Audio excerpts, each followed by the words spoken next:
Welcome to Gold Watch. This is going to be about, I think, 12 episodes. It could go a little beyond that. I still don't know. It's going to be about being a landlord. Maybe you are a voluntarily landlord. Maybe you just inherited a property, or you moved out of your house and you don't want to sell it. So now you've got a house that's a rental. I'll get into ways to acquire property later.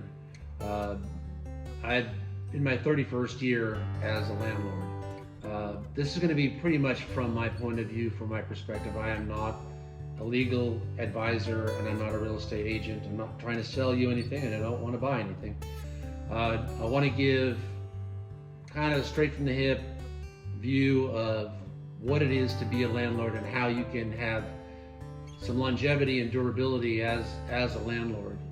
And it's not just a passing phase that you get in and out of. If you want to flip houses, you probably don't want to pay attention to this. This is really for you if you're a landlord now, or you want to become a landlord and you want to know how to deal with the day in, day out, with the tenant, with the banks, paying the insurance, different little things that come up. Also, I'm going to have some shorts that are going to be repair oriented. I wouldn't call them hacks because they work. They're actually legit repairs that I've learned over 30 years and now the 31st year of being a landlord. I have, I guess, a couple of my personal path recommendations to make.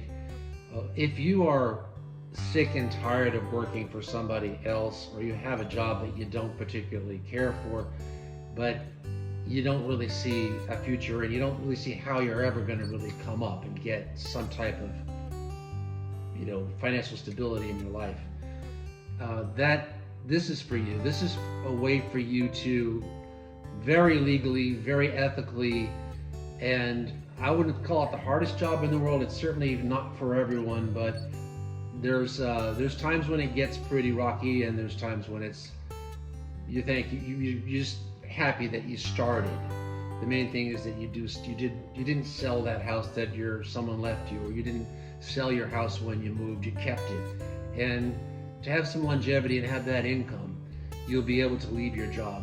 I was able to leave my job 20 years ago, so the 31st year, the first 10 years I was working, and I did have to have the income with the rental income in order to get by, to pay the bills, to take care of my family. And I know that's what you want to do ultimately. Very few people are trying to be a real estate magnate and own everything that they see. Most people are mom and pop or operations where they just want to get by and pay the bills for the family and take care of themselves and have some stability and some security. The reason why the channel is being named Gold Watch is because a lot of us get into a job and we think, man, if I only just stick it out, if I only just get that 5th year, that 10th year pension, if I get that 15-year pension, if I get that 20-year pension, I'll get that gold watch, and I'll be a hero. I'll have done something for my family, and I'll have that achievement. It's true. No, I'm not telling anyone to quit their job. I'm not saying don't work. Work is for suckers. It isn't. Work is great. If any kind of job you have, from the most simplest thing that you can think of doing to being a self-employed lawyer or contractor, or you're a doctor, whatever you do, architect even, whatever you do, I'm just sort of encouraging to think about renting, being a landlord, and having some rentals. And it's gonna be a bit detailed as it goes on. So there's going to be several episodes, and I would encourage you to check in. If you're getting your information somewhere else and you think that I'm not giving you the straight story, then by all means don't watch. You'll get the information. There's a lot of other ways to find out about being a landlord. I've got 30 and now my 31st year. I keep saying that over and again. I can't emphasize that because I'm not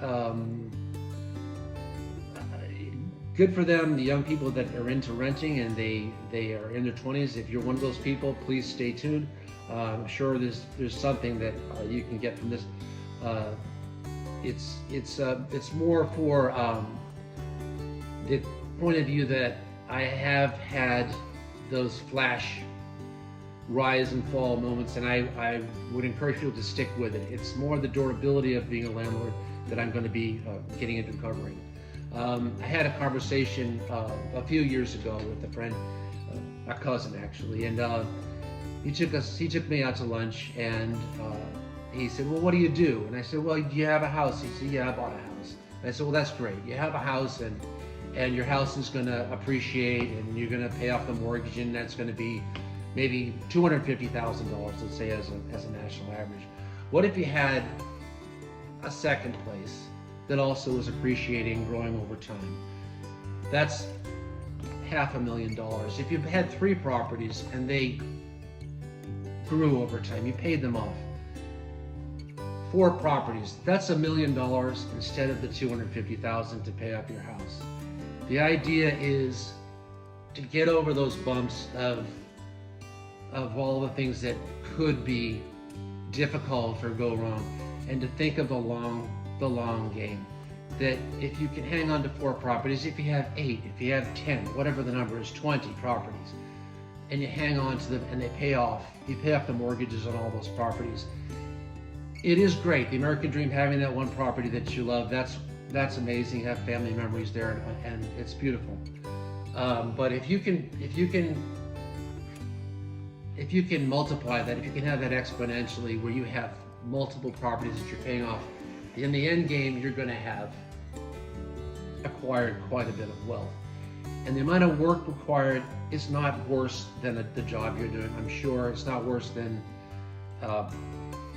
many other tasks you've had to do just for your family. For instance, I don't unclog toilets. I don't fix roofs.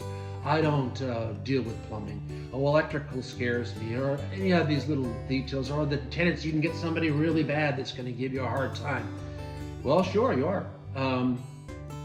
But the encouragement here is to stick with it, to think of the long game, and to deal with the day-to-days in an ethical way. You don't have to be the bad guy. You don't show up at your rental with a black hat on. Your tenants may see you that way, or they may not. I don't know. But you don't have to do things in some tricky way to survive. You can be a very ethical person, and you can achieve a great amount of financial security. And I encourage you to try. If you're already kind of underwater, I get you. I'll get into that later in later episodes. That's my personal path.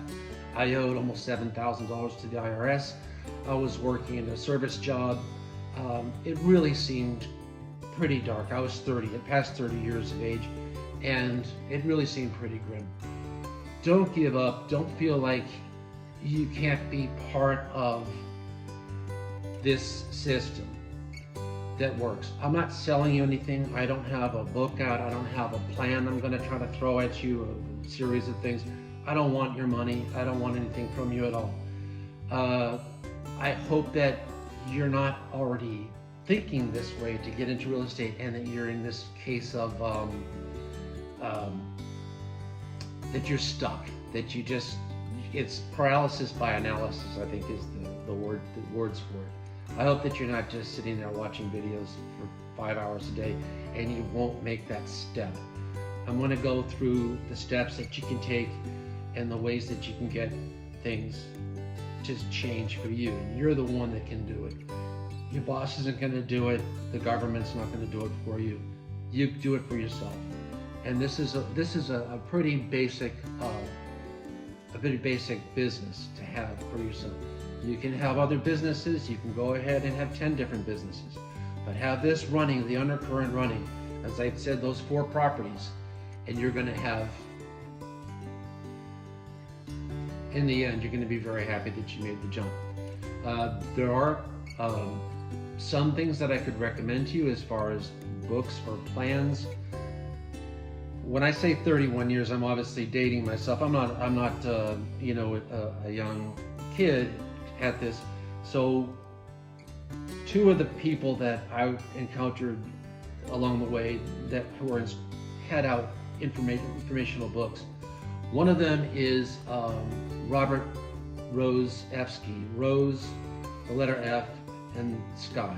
So the word rose, the letter F, and the word sky. And I'm sure you can find Robert Rosevsky books somewhere. It's personal finance and it's money management. Those are the two books. I did not read the second one. I read the personal finance. It's a way to get your personal budget organized. You probably don't think you're wasteful. You probably think you're doing everything right, but believe me, there's people that come from places where they had nothing and they know how to scrimp and save, and maybe this is going to be one of the steps that you need to get into before you can have the wherewithal to get into being a landlord. The other person, and I'll get into the different ways that I've bought property, and believe me, it's just about every way there is. So it's a guy named Carlton Sheets. I'm not selling his stuff. I don't know him. I've never met him. I'm sure he's passed. I think he was about 90 when I got the program that he had out.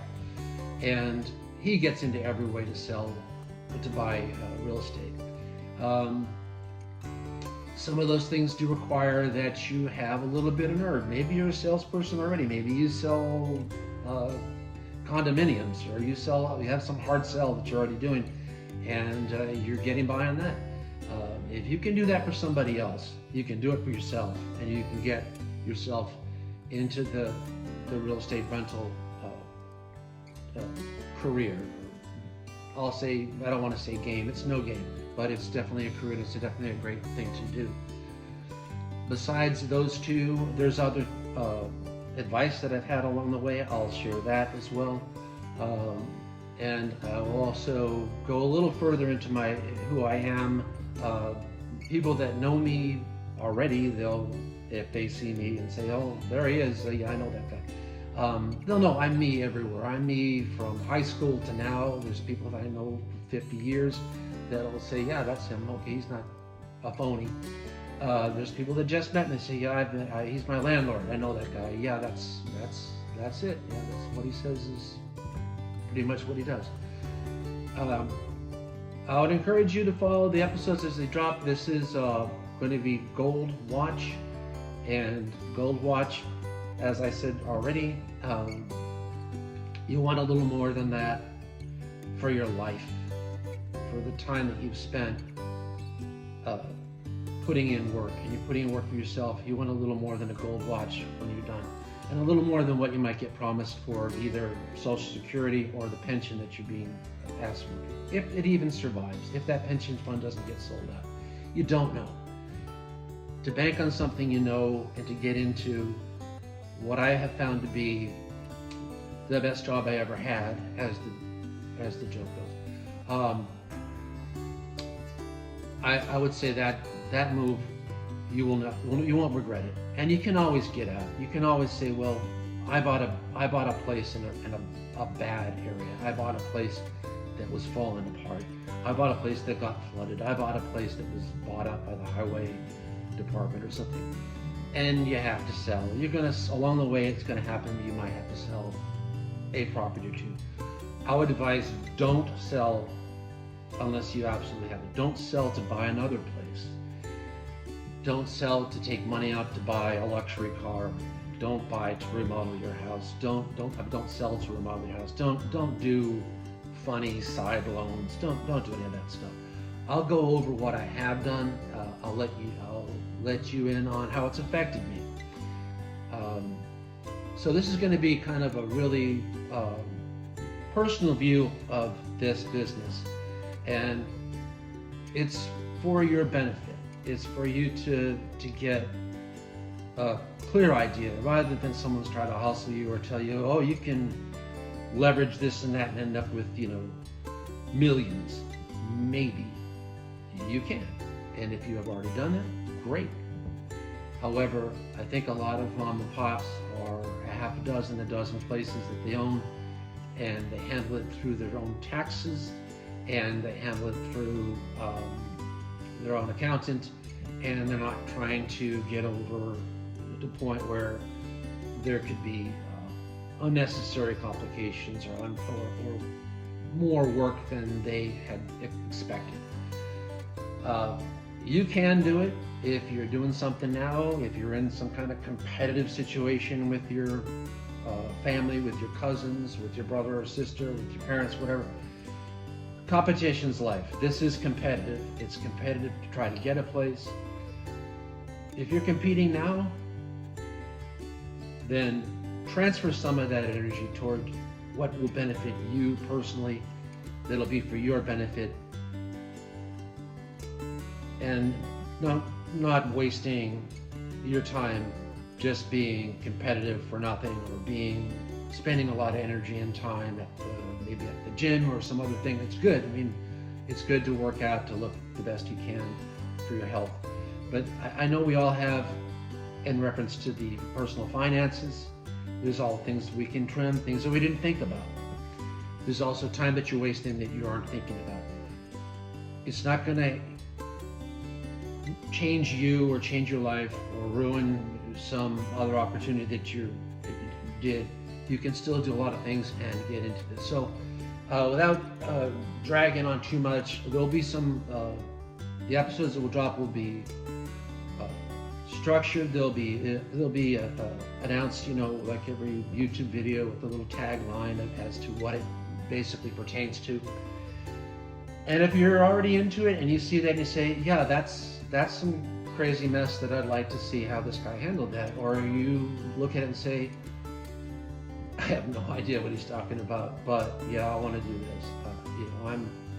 I'm sick and tired of being sick and tired. I'm tired of the rat race. I'm tired of whatever, being broke, looking ahead to that final promotion, the next to last promotion that you're probably ever going to get. Not a put down by any means. I'm just saying that it can be just very factually true that loyalty to you from these people that maybe you admire them, maybe you think that they're always going to do the best for you. I think you need to think about you, about your family, think about yourself, and this is what that's about. The jump that I made was a long time ago. Maybe some of you aren't even 31 years old, and that's great, because that's the time to start too. If you're 60 and you want to say, man, I just got this house was dropped on me by my aunt, the other house was dropped on me by my parents, they're in these weird places that I don't understand. I don't know what I'm gonna do. Stick with it. Stick with this show. I guess they call it a show or a blog or a channel. And I'm sure that's going to come up, and how I've dealt with it, I've handled it, and how the people that I know have handled those situations. Welcome, and thank you for watching.